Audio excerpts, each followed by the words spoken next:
সুপ্রিয় ডিগ্রি তৃতীয় বর্ষের শিক্ষার্থীরা, তোমাদের 25 তারিখ পরীক্ষায় দেখবে আজকাল ডায়লগ এসেছে, কমন চলে এসেছে।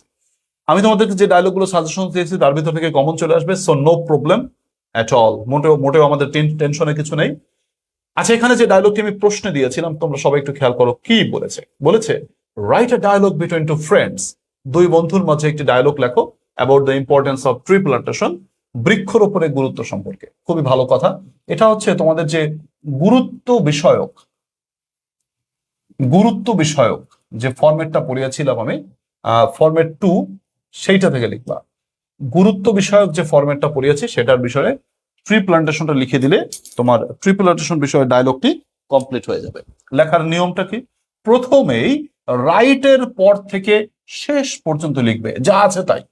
রাইটের পর থেকে শেষ পর্যন্ত লিখবে। আসলে লিখি আমরা রাইটের পরে প্রথমে লিখে নিলাম answer to the question number 16 লিখে আমরা রাইটের পর থেকে লেখা শুরু করবো। আসলে লিখি, লেখা আছে রাইটের পরে আর dialogue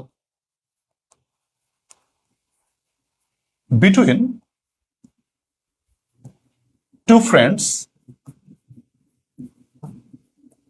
a dialogue between two friends about the importance of tree plantation, about the importance of tree plantation। শেষ পর্যন্ত লিখবা, মানে রাইটের পর থেকে শেষ পর্যন্ত লিখবা। ট্রি প্লান্টেশন লিখে তোমাদেরকে আগে ওইগুলো শিখিয়েছি, জাস্ট আবার একটু মনে করিয়ে দিচ্ছি।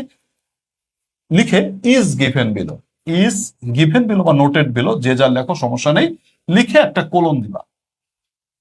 ইজ গিভেন বিলো নিচে দেওয়া হলো বা ইজ নোটেড বিলো নিচে দেওয়া হলো। লেখা শেষ, এবার আমার ডায়লগটা শুরু হবে। একটু ফাঁকা দিয়ে লেখো, জাস্ট মানে সাথে সাথে না লিখে জাস্ট একটু ফাঁকা দিয়ে লেখো। যেমন কামাল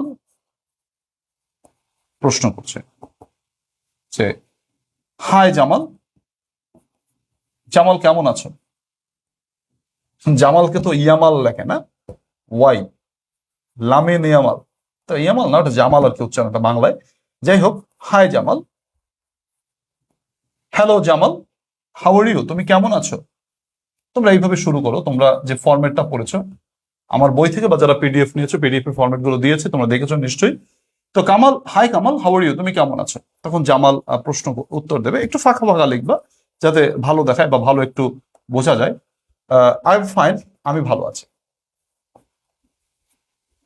হোয়াট অ্যাবাউট ইউ, তুমি কেমন আছো বা তোমার খবর কি? প্রিয় শিক্ষার্থীরা, এরপর কামাল নিশ্চয়ই একটা উত্তর দিবে। তোমাদেরকে ডায়লগ লেখার ক্ষেত্রে বলেছি যে কামাল একটা উত্তর দেবে, তারপর জামাল আবার বলবে। এভাবে করে করে ডায়লগের বিষয়টাকে তোমাকে আবর্তন করতে হবে। ডায়লগ লেখার ক্ষেত্রে তোমাদেরকে যে বিষয়টা বারবার মনে রাখতে বলেছি, সে প্রথমে হচ্ছে উপরে লিখে নেবা রাইটের পর থেকে dialogue between two friends about the importance of tree plantation is given below, কথাটা লিখে নিয়ে কোলন দিবে। কোলন দেওয়ার পর এইভাবে তোমরা লিখবা। তোমাদেরকে বারবার একটা কথা বলেছি, ডায়লগ লেখার ক্ষেত্রে কোলন গুলো সমান করবে, আর লেখাগুলো কোনো কথাই যেন কোলনের বাম পাশে না আসে। লেখার আকার কত বড় হবে সেটার কোনো নির্ধারিত নিয়ম নেই। তোমরা চেষ্টা করবে একটু বেশি তথ্য লেখার জন্য, যাতে করে অন্ততপক্ষে 2 পাতা বা 2.5 পাতা ভরে, এটা একটু চেষ্টা করবে। আর আমি তোমাদের যে পিডিএফ এর ফরম্যাট গুলো দিয়েছি সেই ফরম্যাট গুলো দেখে যাবে, বা যারা বই নিয়েছো বই থেকে ফরম্যাট গুলো দেখে যাবে, তাতেই হয়ে যাবে। ডায়লগ এমন না যে এই যে ডায়লগের প্রথম ক্লাস করাচ্ছে, ডায়লগের উপর আগে অনেকগুলো ক্লাস দিয়েছি, সেই ক্লাসগুলোকে রিভাইজ করবে। লাস্ট মোমেন্টে জাস্ট একটু মনে করিয়ে দেওয়া যে কিভাবে তোমরা এগুলো লিখবে। প্রিয় শিক্ষার্থীরা, আশা করি তোমরা আমার কথাগুলো বুঝতে পেরেছো।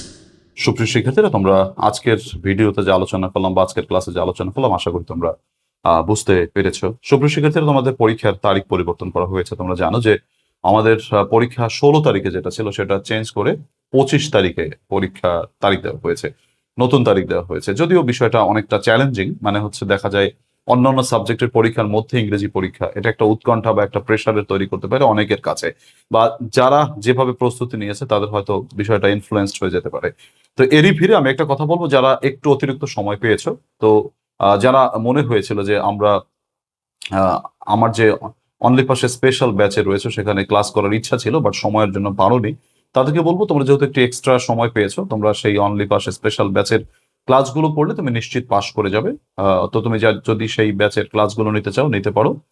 আর যদি ওই ব্যাচের পিডিএফ গুলো নিতে চাও, পিডিএফ গুলো তুমি যদি জাস্ট পড়ো তাতেও তুমি পাস করে যাবে। তবে পিডিএফ নিয়ে নিজের অবশ্য বুঝে নিতে হবে। পিডিএফ যদিও সাজানো গোছানো ভাবে দিয়েছি। ব্যাচের পিডিএফ গুলো নিতে পারো, শুধু পিডিএফ গুলো কিছু শর্ত সাপেক্ষে এবং অল্প কিছু টাকা পে করে তোমাকে নিতে হবে। আর ব্যাচে যদি ভর্তি হও তুমি, সেখানে ব্যাচের ক্লাস প্লাস এই পিডিএফ তো একসাথে পাচ্ছই। ব্যাচের ক্লাসগুলো অলরেডি 15টি ক্লাস হয়ে গেছে, তো 15টি ক্লাস তোমার রেকর্ডেড রয়েছে। তুমি সেগুলো যদি সময় নিয়ে দেখে নাও তাহলে তোমার পাসগুলো কিন্তু নিশ্চিত হয়ে যাবে, যেহেতু 15টি লাইভ ক্লাসের মাধ্যমে এখানে পাসটা নিশ্চিত করছি। আর পরীক্ষা যতদিন না পর্যন্ত হচ্ছে, মানে ততদিন পর্যন্ত ক্লাস চলমান রয়েছে। সেইগুলো ক্লাস আরো ধরো পাচ্ছ তুমি। লাইভ ক্লাস চলবে পরীক্ষার আগের দিন পর্যন্ত, এখনো চলছে। তো যারা হচ্ছে অনলি পাস স্পেশাল ব্যাচে ভর্তি এখনো হতে চাও, অথবা শুধু পিডিএফটি নিয়ে পড়তে চাও, তোমরা দ্রুততর সময় আমার সাথে যোগাযোগ করতে পারো। আমার অ্যাডমিনের সাথে মূলত যোগাযোগ করতে পারো 01843852361 এই নম্বরটা সেভ করে রাখো। 01843852361 এই নম্বরে হোয়াটসঅ্যাপ এসএমএস করে বিস্তারিত তথ্য জানতে পারো, অথবা কিভাবে কি করা যায় তুমি তার কাছ থেকে কিভাবে পিডিএফ নেওয়া যায়, কিভাবে তোমার ব্যাচের ক্লাসগুলো করা যায়, যারা ব্যাচের ক্লাসগুলো করতে চাও তো তোমরা যোগাযোগ করতে পারো। যে কটা দিন সময় পেয়েছো এই কটা দিন সময় যদি ইউটিলাইজ করো, তাহলে যারা পাস নিয়ে সন্দিহান ছিল তাদের হয়তো সমস্যাগুলো কেটে যাবে। সুপ্রিয় শিক্ষার্থীরা, তো পরীক্ষার তারিখ পরিবর্তন হয়েছে বলে পরীক্ষার মানে ইংলিশ পড়াশোনাটা ছেড়ে দেওয়া যাবে না, ফাঁকে ফোকরে তোমাকে পড়াশোনাটা চালিয়ে রাখতে হবে। কারণ ইংলিশটা দেখা যায় তুমি যদি অফ করে রাখো তাহলে অনেক জিনিসই তুমি ভুলে যাওয়ার একটা সম্ভাবনা থাকে।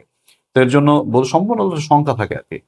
যারা শেষ পর্যন্ত ভিডিওটি দেখেছো সকলকে ধন্যবাদ জানাই। তোমরা কমেন্টে মতামত জানাবে আর রিয়াকশন দিয়ে রাখবে, যাতে করে তুমি এই জাতীয় ক্লাসগুলো বারংবার পাও। কারণ ফেসবুক বা ইউটিউব মূলত তোমার অ্যাক্টিভিটির উপর ভিত্তি করে এই ভিডিওগুলো তোমার সামনে শো করে থাকে। সো আশা করি তোমরা রিয়াকশন বা কমেন্ট বা শেয়ার করে রাখবে, তাহলে ক্লাসগুলো তোমরা বারংবার পেয়ে যাবে। সুপ্রিয় শিক্ষার্থীরা, অনেক কথা বলেছি, তোমরা ভালো করে প্রস্তুতি নাও। সকল সাবজেক্টের ভিড়ে তোমরা ইংলিশটাকে একটু চাপ রাখো, অন্তত 24 ঘন্টার মধ্যে দিনের ভাগে 1 ঘন্টা বা রাতের ভাগে 1 ঘন্টা 2 ঘন্টা করে প্রতিদিন ইংলিশটাকে চালু রাখো, তাহলে আশা করি ভালো হবে। আর যেদিন যে সাবজেক্টের পরীক্ষা, ধরো আজকে যে পরীক্ষাটা রয়েছে দর্শন, ধরো সে পরীক্ষার আগে তুমি কি করলা, যে ওই দিন শুধু যে সাবজেক্টের যেদিন পরীক্ষা ওই সাবজেক্ট নিয়ে তুমি ব্যস্ত থাকলা, বাট অন্যান্য যেদিন যেদিন পরীক্ষা তোমার নেই সেদিন ইংলিশটাকে চালু রাখো। এই যে কটা দিন এক্সট্রা সময় পেলে এর মধ্যে ইংলিশটাকে চালু রাখো, না হলে কিন্তু দেখা যায় অনেক জিনিস তুমি ভুলে যেতে পারো। প্রিয় শিক্ষার্থীরা, আর কথা বাড়াবো না, সবার প্রতি শুভকামনা, সবার জন্য শুভকামনা রেখে আজকের ক্লাস থেকে বিদায় নিচ্ছি। আল্লাহ হাফেজ।